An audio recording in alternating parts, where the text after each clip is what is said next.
primera cosa a decir ahí es que esto lo tuve que actualizar hoy. Lo había hecho antes de ayer, lo tuve que actualizar hoy porque el oro venía positivo el año y bajó. O sea, obviamente la volatilidad es alta. Pero lo que voy, mañana hablamos y puede estar 450, 400. O sea, la realidad es que la volatilidad es alta. Ese desacople también, ahora lo vamos a ver.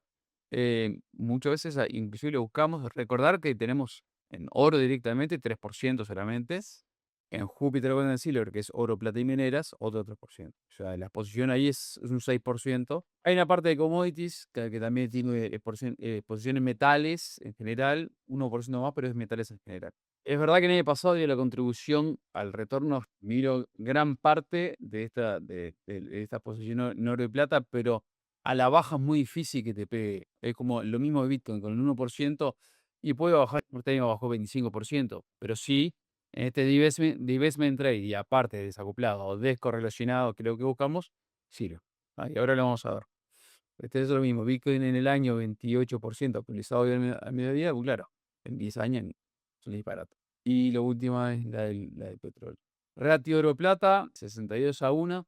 Eso está súper interesante. Yo traje acá, para recordar un poquito, poner un poco en contexto, una moneda de una onza de oro, una onza Krugerrand de una onza de oro, ¿tá? Esta no conseguí una onza de plata, van a ver que es más liviana, es más o menos, esta pesa 32 gramos, esta pesa 23 gramos, tiene más o menos 3/4 onzas, inclusive menos. De plata directamente debe tener un 60%. Pero lo que está bueno es tener en las dos manos cenitas de oro, esta es un apartamento, ¿no? O una casa. Pero bueno, más o menos cada monedita $5.000. Ahora, lo mismo, el mismo volumen en plata, estás hablando 100-1, porque el ratio es 60-1, pero la densidad del oro es mayor a la densidad de la plata. Entonces, en volumen, se necesita 100-1. Por eso no hay, aunque se está hablando bastante de hayan bóvedas de plata física. Lo que se lograría con la moneda plata, como siempre pasó en la historia, es tener cambio. Porque vos con una moneda de oro no tenés cambio. Si va subiendo, va mejorando rápido y a su vez también pasar a tener de alguna manera el cambio. Recordar el uso industrial de la plata es el principal, 60%, mientras que en el oro es un 7%. SpaceX va a demandar oro, porque en NASA se usa oro, pero principal demanda de oro por joyería. Y ya se sabe que hay un shortage de plata de 200 millones. Acá puse también, bueno, todas las reservas de oro, de plata, cómo están repartidas en el mundo, pero puse una gráfica interesante, es la diferencia hay un 10% de diferencia de premio entre Shanghái y los futuros, bueno, el precio en Occidente de la plata, como si fuesen dos activos totalmente diferentes. Si estuviese arbitrado, si se pudiese llevar de un lado para otro, estaría arbitrado. Sin embargo, está en la lista de minerales críticos, entonces no se puede trasladar de un lugar a otro porque es fundamental para paneles solares y, bueno, autos eléctricos, etcétera. Vamos primero al asset allocation. La diferencia con cualquier balanceado siempre fue el 25% de alternativos líquidos. ¿Cómo lo tenemos distribuido? Esto era el primer trimestre. Ahora al final vamos a ver los cambios. ¿Cómo llegamos a ese 50-25-25?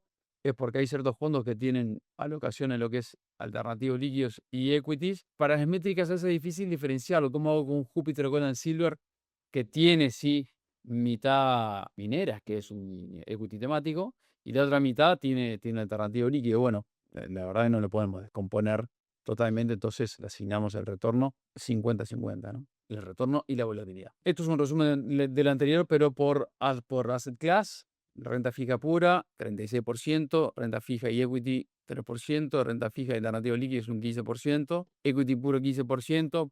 Por ejemplo, en equity alternativo líquido está el fondo de Jupiter Gold and Silver, y líquido alternativo puro sería un Gear, un Long Short, un Gabelli. Descorrelación y rebalanceo, el desacople que hablabas vos, Bebe, básicamente como dos activos que tienen el mismo rendimiento, el mismo desvío. Si tienen correlación negativa, podemos construir un portafolio con menor volatilidad y mismo rendimiento, o rendimiento que sea medio ponderado. Por eso tanto énfasis en la correlación entre los activos, que cada activo que vamos agregando, le damos mucha pelota a qué tanto relacionado está con nuestro portafolio. Contribución al retorno de cada fondo. Esto es al retorno sencillo, ¿no? Al portafolio actual, no al histórico. Al actual, cómo hubiese contribuido en estos 7 años al retorno sabiendo que se rebalanceaba trimestralmente, ¿tá? Júpiter Golden Silver un 10% fue la contribución al retorno en estos 7 años con rebalanceo trimestral, con ese porcentaje, ¿tá? O sea, como un fondo con el 3% contribuyó un 10% de retorno en los 7 años con un rebalanceo trimestral. Y esto es lo mismo, pero por asset class, ¿tá? ¿Qué te dice la allocation? En cada asset class, la contribución, ¿tá? Y un ratio. Obviamente que el equity va a tener un mejor ratio por una situación, el equity te rinde más, pero ¿cuánto me contribuyó el asset class en relación al asset allocation? Me va a dar como un ratio de eficiencia por asset class. Entonces, quizás lo que llama un poquito la atención ahí es líquido alternativo puro, cómo anduvo en relación de contribución a retorno puro, sin tomar en cuenta en la volatilidad. Todavía no llegamos a ese punto, ¿no? Obviamente, renta fija es lo que da pura, es lo que da un ratio menor. Este es el mismo ratio de eficiencia, pero por fondo. Ya empezamos a ver algunos que están un poquito, que están más arriba del todo. Para no hablar de casas ni familias, vamos a hablar directamente del asset class, que es bonos investment grade largo plazo. Entonces, en estos 7 años, salvo marzo de 2020, no protege mucho. Esto ya lo habíamos visto. Si había forma de medir el valor que agrega la diversificación, habíamos visto que el share promedio del ponderado portafolio, o sea, si hacemos el share individual de cada fondo, lo multiplicamos por justamente el asset allocation en su portafolio, en el portafolio nos daba 0,45, ¿tá? Pero el share de portafolio general daba 0,67, una mejora del 50%. Esto va variando en ciertos momentos un poquito más, un poquito menos. Recordar del Sharp básicamente la relación riesgo-retorno, ¿no? Para mí lo más interesante es que ese tiempo lo quería calcular y no podía. ¿Cómo agrego ese 0,67? ¿Cómo se me distribuye en cada uno de los fondos? Es muy difícil calcularlo eso, porque ¿cómo lo agrego? Tengo que hacer muchas combinaciones y entonces si a este ratio Lloyd Shapley en 1953, ¿se acuerda de Nash, de la mente brillante de John Nash? Bueno, básicamente eran compañeros. Uno se dedicó más a lo que era la competencia, la teoría de juegos de la competencia, y Shapley era más de la teoría de juegos, aplicando teoría de juegos, pero en la cooperación. Entonces, básicamente es con un cálculo bastante elegante, hace con muchas simulaciones de millones de posibilidades de portafolios distintos, cómo juega cada uno de estos jugadores, cómo contribuye al equipo, qué valor le da al equipo en términos de riesgo y rendimiento. Entonces, si hacemos la suma clarita de todo eso, nos va a dar el 0,67, ¿tá? E increíblemente se desnudan los que no agregaron valor en términos de riesgo y rendimiento. Ahí se van desnudando los que yo el martes pasado que tuvimos el comité interno, el jugador que peor jugó el partido contra Arabia Saudita. Y interesante, claro, obviamente en este periodo de tiempo, los fondos que más contribuyeron fueron básicamente los alternativos líquidos, acá sí en términos de riesgo rendimiento, ¿no? Estamos hablando acá de oro plata, Pictet Atlas, el Júpiter, el Gear, fondo de growth también. Acá, levantando un poquito lo que estaba diciendo Michele, tuvimos, y ya vamos a ver en el número de rendimiento, estamos underweight en growth, comparado con el benchmark. Y ahí tenemos un menor retorno en equity por este underweight en growth. Esto es básicamente lo mismo, con una gráfica. Acá tenemos a Matías Viña. Es el asset class, exactamente, no tiene nada que ver con la familia. Y ese es el periodo de tiempo. Si vamos más largo, el año, el 2008, está recontraproductivo. Esto es lo mismo que el anterior, solamente que medido por el asset class. Acá está, ¿no? Y el asset allocation tenemos puro, sería casi 40%, pero con una contribución negativa del año acá, ¿no? Ahora, este mismo ratio de Shapley se puede aplicar al drawdown, ¿tá? O sea, a la máxima caída. Justamente, bueno, hay lo que, como toda la vida, tiene todo de la mano, ¿no? Está perfecto que el Júpiter Gold and Silver o cripto te dé rendimiento, pero te da, cuando la cosa se pone picante, también te da drawdown, ¿tá? Entonces, esos son los mayores contribuidores al drawdown. A continuación vamos a ver la relación entre el Sharp y el drawdown. Se me agrega valor, acá lo vamos a ver. El cuadrante de la izquierda sería, me agrega Sharp, o sea, me agrega valor en términos de riesgo de rendimiento, ¿tá? Y también me protege en drawdown, ¿tá? ¿Cuáles tenemos? Y tenemos alternativos líquidos, ¿no? Básicamente.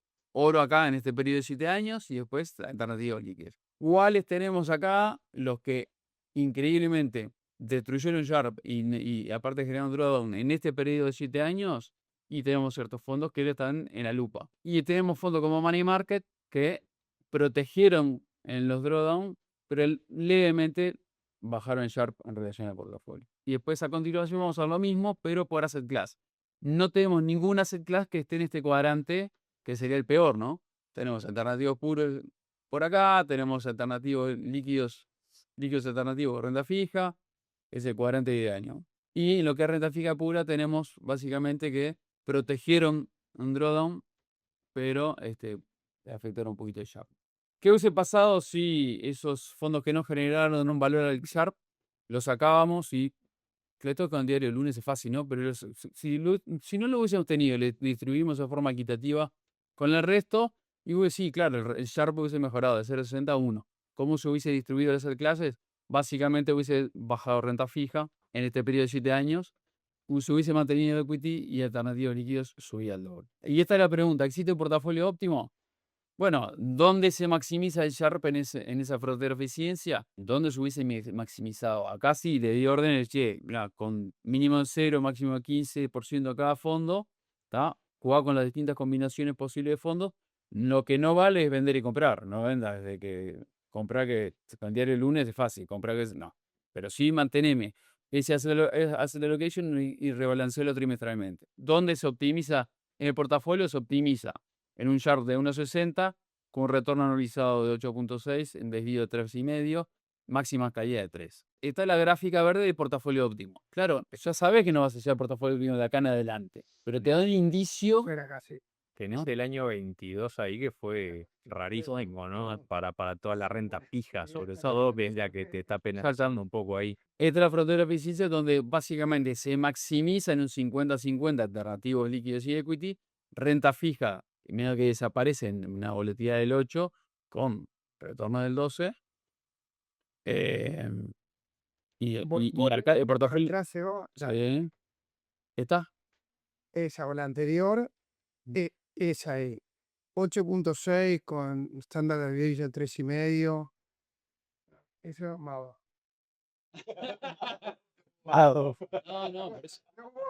No, o sea, o sea, esto es vuelta. Con el diario el lunes, esto es simplemente para tener indicio de decir, bueno, está, ¿dónde se hubiese mejor? La frontera y dónde estábamos nosotros. O sea, esto básicamente para decir que a veces hubiese, bueno, que con renta fija nos cubríamos un poco para llegar a lo que poníamos en unas diapositivas de trimestres anteriores, en donde los bonos o renta fija son seguro que perdés contra la inflación. ¿Tá? Por lo menos acá también está claro que, bueno, ok, hay otras alternativas. Abrir un poco los ganchos. Bueno, acá para distintos portafolios, cómo se comporta el Sharp, los retornos y Burry. Esto lo voy a compartir para que lo tengan, para jugar un poquito con eso, pero básicamente por esta línea, ¿no? Va bajando la participación en renta fija si queremos mejorar los niveles de retorno dentro de la frontera de oficinas. Inclusive el salto de irse al 50% de equity se va al final de la frontera de eficiencia, ¿no? Antes sí le sigue dando mucha más participación a alternativos líquidos. Y esto es lo mismo que veníamos hablando, como, bueno, alternativos líquidos, ir un poquito del portafolio clásico 60-40. ¿Sirve rebalanceo? Sirve rebalanceo, lo mismo. Le pedís si hubiese rebalanceado o no hubiese rebalanceado, mejora el Sharp. Pero en términos de retorno, obviamente te va a bajar. En términos de retorno acá, te va a bajar. En términos de desvío también te lo mejora. Y te mejora tanto el Max Drawdown como el Sharp. Bueno, en el año que venimos, este es no sé si se acuerdan del benchmark. El benchmark, nosotros somos bastante agnósticos al benchmark. Si bien en largo plazo ya ganamos, este año venimos abajo del benchmark. Pero bueno, se construye 50% índice de bonos, es unhedged. Tiene un 5% en commodities, básicamente commodities blandos. Tiene un 20% en 25% en MSCI, 20% y un 20% en este fondo de alguna manera como de hedge funds. ¿Cómo viene el año? 0,32 en el año, el SPY 9,29 hoy al mediodía, 8,80 este índice, que también es un ETF, y está el índice, y la que se portó mejorcito en el año fue el commodity. 22% venía, 25% a la semana rosa. 3,14 del año, anualizado 7, desvío, periodo 3,5 y anualizado 5. ¿Cómo viene en el año? Esto es el portafolio contra el benchmark. La eficiencia la vimos.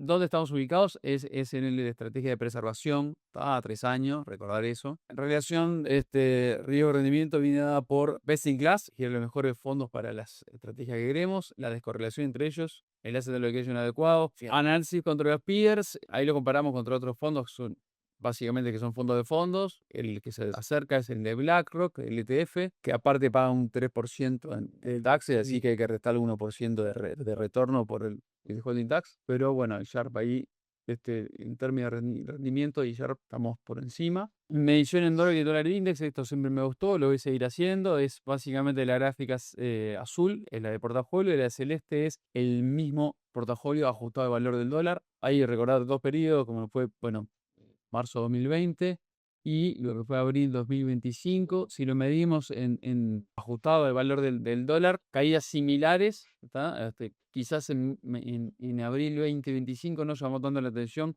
la caída del 19% del mercado, pero medida en ajustado al valor del dólar, que a su vez cayó más, fue similar a marzo 2020 y bastante par este año. El dólar viene 2.2% arriba. Bueno, ajustes a la estrategia más allá del rebalanceo trimestral. Vamos a sacar los bonos largos, vamos a sacarlo y vamos a reincorporar, porque ya habíamos tenido durante mucho tiempo este fondo, que después en el 2021 creo que lo sacamos, era de Janus Henderson y UK Absolute Return. ¿Se acuerdan del UK Absolute Return? Ahora le sacaron UK, es un poquito más global. Tiene 20 años ese fondo, ahora vamos a ver los números, la verdad son impresionantes. Y tácticamente, hasta el trimestre que viene, vamos a alocarlo ese 5% extra en Money Market. Ahí tuvimos distintas opiniones con respecto a ver qué hacer. Yo quería quizás benchmarkearme un poquito más con equity, porque estamos underweight en growth, pero la unanimidad era, vamos a esperar un poquito. Así que por ahí la cosa. Los números de este fondo, 7% de retorno con volatilidad del 4,65. Esto es en 20 años de historia. Y cómo se ha comportado en momentos complicados, donde ha subido momentos de complicado mercado. Y vamos a ver la estabilidad del fondo. En estudio, bueno, este es un fondo que hace Global Equities que le gana consistentemente el MSCI por 1,5%, pero está bastante a la par. Lo vamos a estudiar para el próximo trimestre. Seguimos buscando fondos mutuos de cripto y física de silver, que lo hemos notado. En realidad, el ratio de Shapley básicamente es eso, es más el Sharp individual, cómo juega individualmente cada uno. El Sharp sería cómo juega en equipo, cuánto valor le agrega al equipo. Bueno, ¿cuánto valor le agrega al portafolio existente un fondo para lo que buscamos? Inclusive puede ser fondos que tengan un Sharp espectacular, buen retorno, buen rendimiento, pero capaz que otro fondo con menor retorno, pero tiene una correlación negativa con los otros fondos existentes en el portafolio, te agrega más valor. Y esa es la novedad, o bueno, el cálculo que tenemos, que bueno, para seguir profesionalizando y seguir optimizando y mejorando. Y básicamente es esto, ¿no? O sea, lo que es defensivo. En verdad, lo defensivo, todo el cuadro defiende. Yo siempre digo, los delanteros también defienden. Entonces, en realidad, es para ubicarlos en cierto lugar en la cancha. Lógicamente, decir, bueno, money market sería el golero, la renta fija sería como lo defensivo, lo que es oro también puede ser defensivo. Por otra parte, lo que es contramercado también puede ser defensivo. Entonces, tenés justificación para ponerlos en cualquier lugar. Hay también una lógica de decir, bueno, los que me generan extra retorno, como puede ser equities o un Golden Silver o Collector, los pongo delantero, que son los que me la mandan a guardar, ¿no? Y lo que te juegan en toda la cancha, y son de alguna manera, bueno, esos alternativos líquidos que tenés un long short o tenés un convertible, tenés el mix de renta fija y equity. Es en equipo, ¿no? Los delanteros también marcan, te la puede mandar a guardar también un defensa, pero estaba interesante ponerlo así, pero traer en realidad porque es esto, ¿no? Es cuánto valor le agrega a un equipo a un jugador. Si vos sos un buen número 9 y te pongo a jugar de lateral derecho, no te estoy agregando ni pico hablar. Entonces, esa es un poquito la idea, y que la dirección tenía, ya sea un comité, creo que también está bueno porque lo pueden hacer los jugadores y no es técnico. Esta es la analogía, ¿no? Con el equipo el mejor para esa posición, buscamos el mejor para esa posición, el best in class, ¿no? O sea, che, ¿qué fondo queremos para bonos, no sé, mercados emergentes a corto plazo, o pues el que tenga mejor share de entre cientos de fondos que hay? El grupo es más que le suma las individualidades. Sharp del portafolio 50% mejor que Sharp promedio. ¿Qué estilo de jugador nos está faltando? Buscamos incorporar activos descorrelacionados al portafolio existente con rendimiento implícito. O sea, el Sharp mide jugador, el Shapley mide cuánto valor agrega ese jugador al equipo. Esto es lo que estaba diciendo antes. Hay momentos para estar más defensivos, risk off, y otro momento para arriesgar más, risk on. Tal cual, ¿no? Creo que la analogía está buena. El rival también juega. Puede ser que el rival sea de mercado o puede ser en un benchmark. En este caso, el benchmark no nos importa mucho. De nada sirven muchos goles a favor si tenemos más goles en contra. O sea, esto también, compararlo con qué, ¿no? Pues si te compararlo con inflación, es clarísimo. Si un año gané el 10%, ganamos el 10% en dólares y el dólar bajó 12, y es relativo si ganamos o perdimos, ¿no? Jugar bien o ganar, o sea, ganar sería el resultado. Jugar bien, por el contrario, sería, bueno, baja volatilidad, ¿no? Entonces, sí, creo que si combinamos las dos cosas, es lo que buscamos, ¿no? Jugar bien con baja volatilidad, sin pretender ganar siempre en el corto plazo, en el retorno. De esa manera se logran resultados en el mediano y largo plazo. O sea, el Sharp. Y no toquetear constantemente un equipo, trading, pero sí practicar la estrategia de DCA, rebalanceo periódico. Hacer los cambios cuando sea necesario. Ajustes trimestrales con visión de mediano plazo. ¿Se acuerdan, maestro Tabar, que decía camino en recompensa? Por eso puse el camino de recompensa, y la forma de caminarlo nos da tranquilidad. Por más allá de camino, en lo que buscamos, el objetivo es la forma como queremos caminarlo, cómo lo estamos haciendo y lo que nos da tranquilidad.